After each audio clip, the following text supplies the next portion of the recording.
નમસ્કાર વિદ્યાર્થી મિત્રો, સ્વાગત છે તમારું તમારી પોતાની યુટ્યુબ ચેનલ માય ટીચિંગ ક્લાસમાં. આજે આપણે ભણીશું ધોરણ 7 વિષય ગુજરાતી ગાલા સ્વાધ્યાય પોથીમાં પાઠ 8 સાહેબ બધા જોડાઈ ગયા છે, જે એક સંકલિત છે. ચાલો વિદ્યાર્થી મિત્રો, આ પાઠની અંદર ઓનલાઈન મીટિંગ માટેની વર્ણન કરેલું છે. તો આપ સૌ બધાએ પાઠ સમજી લીધો હશે, મજા પણ આવી હશે. ચાલો સ્વાધ્યાય પોથી ભણીશું. પહેલો પ્રશ્ન ચાલુ કરીએ. સાચો વિકલ્પ શોધી તેનો ક્રમ અક્ષર સામે ચોરસમાં લખો. પહેલું, વર્ગ શિક્ષક શ્રી બધા જ વિદ્યાર્થીઓને શામાં જોડવા માટે આમંત્રણ આપે છે? તેમાં લખો બી, ઓનલાઈન મીટિંગમાં. બીજું, વિવાનની બીમારીનું કારણ ચક્કુ શાને ગણાવે છે? તેમાં લખો ડી, વડાપાઉં અને પિઝાને. ત્રીજું, સ્કૂલે નાસ્તામાં શું લાવવાનો નિયમ છે? તેમાં લખો એ, શાક રોટલી. ચોથું, કયા મિલેટ્સ ઉપવાસમાં ખવાય છે? તેમાં લખો ડી, મોરૈયો અને રાજગરો. પાંચમું, અતિ સર્વત્ર વર્જયેત એટલે શું? તેમાં લખો બી, કોઈ પણ વસ્તુનો અતિરેક નાશનું મૂળ છે. છઠ્ઠું, જેણે પોતાનું કેરિયર બનાવવું હોય તેણે સોશિયલ મીડિયાથી દૂર રહેવું જોઈએ એવું કોણે કહ્યું છે? તો લખો ડી, મેરીએ. સાતમું, મહેમાન આવે ત્યારે ઘરના બાળકો દ્વારા શું કરવું સંસ્કારી હોવાની નિશાની છે? તેમાં લખો સી, તેમને પગે લાગવું. આઠમું, આપણા દેશને કેવા નાગરિકોની ખૂબ જરૂર છે? તેમાં લખો એ, દેશભક્ત. ચલો વિદ્યાર્થી મિત્રો, જોઈ શકો છો બધા જવાબ તમે આ રીતે ઓપ્શન તમને બધાને લખાવી દીધા છે. હવે આગળ ચાલુ કરીશું. પ્રશ્ન નંબર 2 છે, યોગ્ય શબ્દ પસંદ કરી ખાલી જગ્યા પૂરો. ચાલો આપણે ડાયરેક્ટ હું જવાબ બોલું છું. લખો. પહેલામાં લખો વિવાન, બીજામાં ફાસ્ટ ફૂડ, ત્રીજામાં ચક્કુ, ચોથામાં પપ્પા અને પાંચમામાં મુનાફ. અને પ્રશ્ન નંબર 3 છે, કોણ બોલી શકે છે? તો પહેલામાં લખો રાજેશ, બીજામાં શિક્ષક, ત્રીજામાં વિવાન ને ચોથામાં શિક્ષક.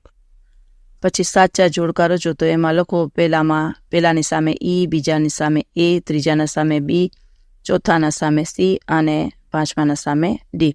ચાલો વિદ્યાર્થી મિત્રો, હવે એક વાક્યમાં જવાબ આપણે લખવાના છે. પ્રશ્ન નંબર 1 છે, વિવાનને કઈ બીમારી થઈ હતી? તો લખો વિવાનને તાવ આવતો હતો ને તેના પેટમાં દુખતું હતું. બીજું, ફાસ્ટ ફૂડ આપણા માટે સાથી હાનિકારક છે? તો લખો ફાસ્ટ ફૂડ ખાવાથી ઓવરવેટ અને બીજા અનેક રોગ થાય છે. ત્રીજું, આપણે રોજિંદા ભોજનમાં શું ખાવું જોઈએ? તો લખો આપણે રોજિંદા ભોજનમાં લીલા શાકભાજી અને ફણગાવેલા કઠોળ ખાવા જોઈએ. ચોથું, મિલેટ્સમાં શાનો સમાવેશ થાય છે? તો લખો મિલેટ્સમાં બાજરી, બેરી, જુવાર, રાગી, સામો, મોરૈયો અને રાજગરાનો સમાવેશ થાય છે. અને પાંચમું લખો આરબીઆઈ આપણને સતર્ક અને જાણકાર રહીને શું કરવાની ના પાડે છે? તો લખો આરબીઆઈ આપણને સતર્ક અને જાણકાર રહીને કોઈ પણ સંજોગોમાં કોઈને પણ ઓટીપી કે બેંકનો એકાઉન્ટ નંબર આપવાની ના પાડે છે. છઠ્ઠું, મોબાઈલનો કેવો ઉપયોગ અસરકારક બની શકે છે? તો લખો મોબાઈલનો જરૂર પડતો અને વિવેકપૂર્વક ઉપયોગ કરવામાં આવે તો ઘણો અસરકારક બની શકે છે. સાતમું, અબ પછતા હે હોત ક્યાં જબ ચીડિયા ચૂક ગઈ ખેતનો અર્થ શું થાય છે? તો લોકો અર્થ કામ કરવાનો સમય જતો રહે અને પછી પસ્તાવાનો કોઈ અર્થ નથી. આઠમું, ઘરના વડીલો પ્રત્યે આપણી કઈ નૈતિક ફરજ છે? તો લોકો ઘરના તમામ વડીલોનું માન જાળવવું એ આપણી નૈતિક ફરજ છે. નવમું, ઘરે મહેમાન આવે ત્યારે આપણી કઈ ફરજ છે? તો લોકો ઘરે મહેમાન આવે ત્યારે તેમનો આદર કરવો, માન આપવું અને યોગ્ય સરભરા કરવી એ આપણી ફરજ છે. છઠ્ઠું, નીચેના પ્રશ્નોના 2-3 વાક્યમાં ઉત્તર લખો. પહેલું, સાયબર ક્રાઇમ બ્રાન્ચ એટલે શું? તો લખો સાયબર ક્રાઇમ બ્રાન્ચ એ પોલીસ વિભાગની જ એક શાખા છે. તેમાં જેટલા પણ ઓનલાઈન ગુના થાય છે અથવા છેતરપિંડી થાય છે તે ઉકેલવામાં આવે છે. બીજું, સલીમના પાડોશમાં રહેતા નિવૃત્ત બહેન સાથે કેવો સાયબર ગુનો થયો હતો? તો લખો સલીમના પાડોશમાં રહેતા નિવૃત્ત બહેન ઉપર ફોન આવ્યો હતો કે તમારા મોબાઈલમાં ઓટીપી આવ્યો છે, આપો નહીં તો તમારું બેંક ખાતું બંધ થઈ જશે. તો બહેને તરત જ ઓટીપી નંબર આપી દીધો હતો અને ગણતરીની મિનિટોમાં જ તેમના બેંકમાંથી 50,000 રૂપિયા ઉપડી ગયા હતા. ત્રીજું, શરીરની તંદુરસ્તી જાળવી રાખવા શું કરવું જોઈએ? તો લોકો શરીરની તંદુરસ્તી જાળવી રાખવા આપણા દરરોજ યોગ્ય પોષણયુક્ત અને રેસાયુક્ત આહાર લેવો જોઈએ, નિયમિત વ્યાયામ કરવો જોઈએ, નિયમિત પૂરતી ઊંઘ લેવી જોઈએ, જંક કે ફાસ્ટ ફૂડનો ત્યાગ કરવો જોઈએ, મોબાઈલનો વધુ પડતો ઉપયોગ ન કરવો જોઈએ, ડિપ્રેશનમાં ન રહેવું જોઈએ. ચોથું, દેશભક્ત કોને કહેવાય? તો લખો દેશનો કોઈ પણ નાગરિક કોઈ પણ જગ્યાએ પોતાની આજીક ચલાવવા કોઈ પણ પરિસ્થિતિમાં દેશ માટે સારું વિચારે અને દેશના વિકાસમાં પોતાનાથી બનતું યોગદાન આપે અથવા દેશની વ્યવસ્થામાં અવરોધરૂપ ન થાય તે સાચો દેશભક્ત છે. પ્રશ્ન નંબર 7 છે, 4-5 વાક્યમાં ઉત્તર લખો. લખો. શિક્ષકે તેમના રિલેટિવ્સના નાના બાળકના મોબાઈલના કારણે કરેલા તોફાન અંગે શું કહ્યું? તો લખો. શિક્ષકે તેમના રિલેટિવને ત્યાં બેસવા ગયેલા ત્યારે તેમની મમ્મીએ બાળકને કહ્યું કે મહેમાન આવ્યા છે તો તેમને પીવા માટે પાણી લઈ આવે. એ બાળક મોબાઈલમાં ચેટિંગ કરતું હતું તે પહેલાં તો એણે સાંભળ્યું જ નહીં. મમ્મી જોરથી બોલી એટલે એણે ખીજાઈને મમ્મીને ના પાડી દીધી, જેથી તેના પપ્પા તેના પર ગુસ્સે થયા તો તે મોબાઈલ લઈને અંદરના રૂમમાં જતો રહ્યો. પ્રશ્ન નંબર 9 છે, તાજેતરમાં બનેલ એક બનાવ વિશે તમને જાણવાની મજા પડશે, તો પ્રશ્નના જવાબ લખો. ચાલો વિદ્યાર્થી મિત્રો, આ ફકરો ધ્યાનથી વાંચી જાઓ અને એના ઉપરથી આપણે પ્રશ્નના જવાબ લખવાના થાય છે. લખો. કોના ખાતામાંથી ઓનલાઈન ચોરી થઈ? કેટલા રૂપિયા? તો લખો. એક મોટી કંપનીના CEO ખાતામાંથી ઓનલાઈન 16 લાખ રૂપિયાની ચોરી થઈ. બીજું, સાયબર ક્રાઇમને કામ શું છે? તો લખો. સાયબર ક્રાઇમનું કામ ઓનલાઈન જેટલા પણ ગુના થાય છે અથવા છેતરપિંડી થાય છે તેને ઉકેલ લાવવાનો છે. ત્રીજું, તમારા ઘરના સભ્યોના ખાતામાંથી ઓનલાઈન ચોરી ન થાય તે માટે તમે તેમને કઈ સૂચના આપશો? તો લખો. મારા ઘરના સભ્યોના ખાતામાંથી ઓનલાઈન ચોરી ન થાય તે માટે હું તેમને કોઈ પણ સંજોગોમાં કોઈને પણ OTP, એકાઉન્ટ નંબર, કાર્ડનો CVV નંબર ન આપવાનો તેમજ કોઈ પણ પ્રમાણભૂત સિવાયની ઓનલાઈન લિંક ન ખોલવાનું જણાવીશ. ચોથું, છેવટે ગુનાનો ભેદ કેવી રીતે ઉકેલાયો? તો લખો. ઓફિસના CCTV ફૂટેજમાંથી એક વાત મળી જેના આધારે છેવટે ગુનાનો ભેદ ઉકેલાયો. ઓફિસમાં CEOનો મોબાઈલ ચાર્જર બદલાઈ ગયું હતું અને તેની જગ્યાએ બીજું USB ચાર્જર સેમ મોડેલ મૂકવામાં આવ્યું હતું. ચાર્જર ભરી તમામ ડેટા હોય કોપી કરવામાં આવ્યું હતું. આખું મોબાઈલ બેન્કિંગ હેક કરવામાં આવ્યું હતું. પછી ખાતામાંથી પૈસા સરળતાથી ઉપાડી લેવામાં આવ્યા હતા. 5મું, બેંકનો ટોલ ફ્રી નંબર ક્યારે કામ લાગે છે? તો લોકો. આપણી સાથે જ્યારે ઓનલાઈન ગુનો બને ત્યારે બેંકને તાત્કાલિક સૂચના આપવા માટે જે તે બેંકના ટોલ ફ્રી નંબર કામ લાગે છે. ચાલો વિદ્યાર્થી મિત્રો, પ્રશ્ન નંબર 10 છે. આપેલ જાહેરાતના આધારે આપણે પ્રશ્નોના જવાબ લખવાના છે. જો જાહેરાત આપેલી છે અતિથિ કાઠિયાવાડ લોજ, એના ભાવ પણ આપેલા છે અને આ નીચે પ્રશ્ન જવાબ આપણે એના ઉપરથી લખીશું. લંચ અને ડિનરમાં શું તફાવત છે? તો લખો. લંચ એટલે કે બપોરનું ભોજન ₹200 અને ડિનર એટલે કે રાત્રિનું ભોજન ₹230 અનલિમિટેડ છે. બીજું, મહિનામાં કેટલી વાર ₹150 ભોજન મળશે? તો લખો. મહિનામાં 2 વાર લંચ અને ડિનર પૂનમના દિવસે ₹150 ભોજન મળશે. ત્રીજું, અહીં 100% વેજીટેરિયન કેમ લખ્યું હશે? તો લખો. અહીં કાઠિયાવાડી કૌંસમાં ગુજરાતી લોજ હોવાથી 100% વેજીટેરિયન લખ્યું હશે. ત્યાં ફક્ત શાકાહારી ભોજન જ મળતું હશે. ચોથું, તમારે બમણા રૂપિયા ક્યારે ચૂકવવા પડશે? તો લખો. ભોજનના અંતે થાળીમાં હેઠું મૂક્યું હશે તો. 5મું, અનલિમિટેડ એટલે શું? તો કે અનલિમિટેડ એટલે વ્યક્તિને જેટલું જમવું હોય તેટલું જમી શકે છે. ચાલો 11મો પ્રશ્ન છે.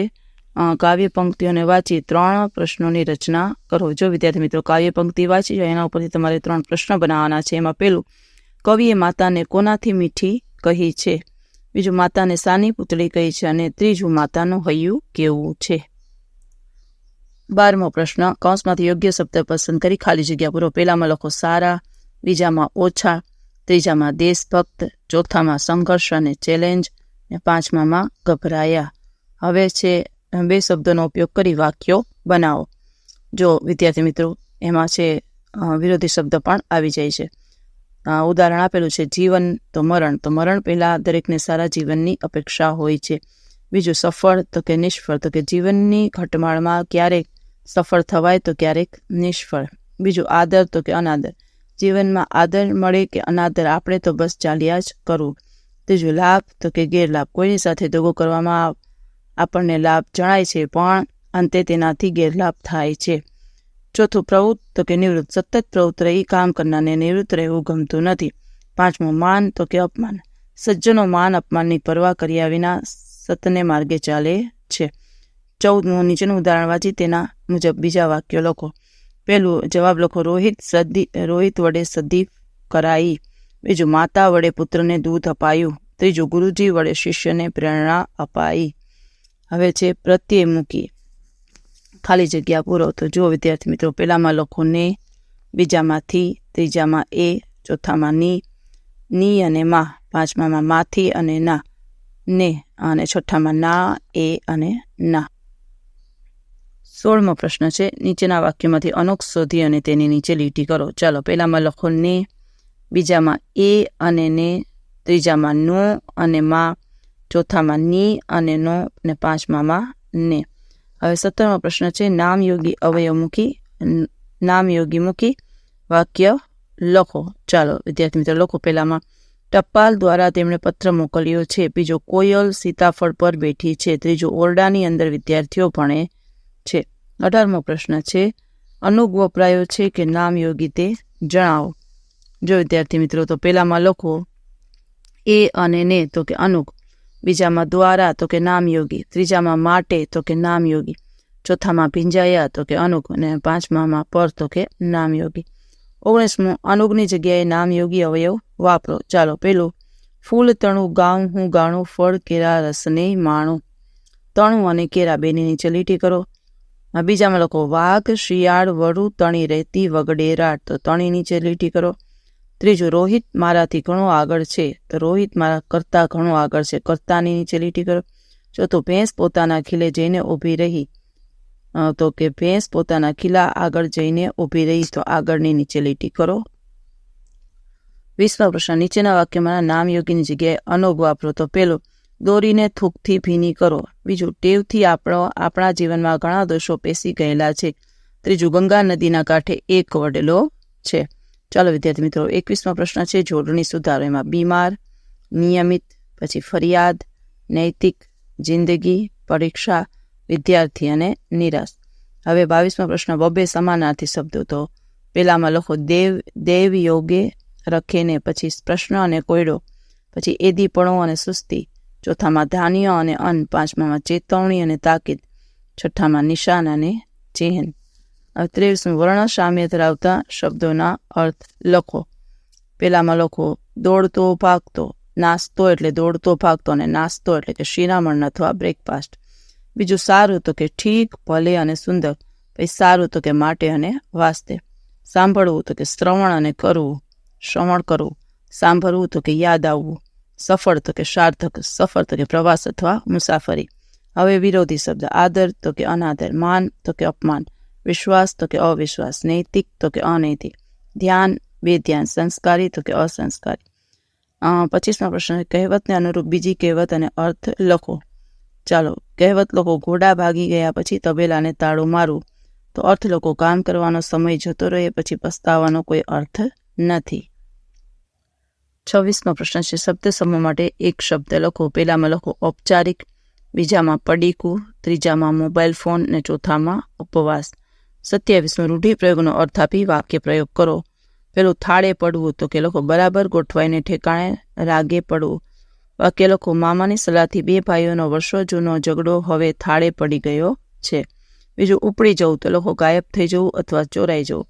લખો લોકરમાં મૂકેલા દાગીના એકાએક ઉપડી જતા બેંક મેનેજર ગભરાઈ ગયો. ત્રીજું પગે લાગવું તો કે ચરણમાં પડી નમસ્કાર કરવા. વાક્ય જો વડીલોની માન મર્યાદા વ્યવહારમાં સાચવી શકો તો પગે લાગવું જરૂરી નથી. ચોથું લેખે લાગવું તો કે ઉપયોગમાં આવવું, મજરે આવવું. તો લખો વાક્ય દીકરીને આપેલું શિક્ષણ એની સાસરીમાં લેખે લાગ્યું. ચાલો વિદ્યાર્થી મિત્રો હવે પ્રવૃત્તિમાં તમારે ખાલી બીજો પ્રશ્ન છે એના સામે આ રાઇટની નિશાની કરવાની છે. પહેલાની સામે રાઇટ કરો, સાચા વાક્ય સામે, અને ત્રીજાના સામે રાઇટ કરો. ચાલો વિદ્યાર્થી મિત્રો આજના વિડીયો લેક્ચરમાં આટલું. જો તમને આ વિડીયો ગમ્યો હોય તો લાઇક કરશો, તમારા મિત્રો સાથે શેર કરશો અને મારી ચેનલને સબસ્ક્રાઈબ પણ કરશો. આવજો.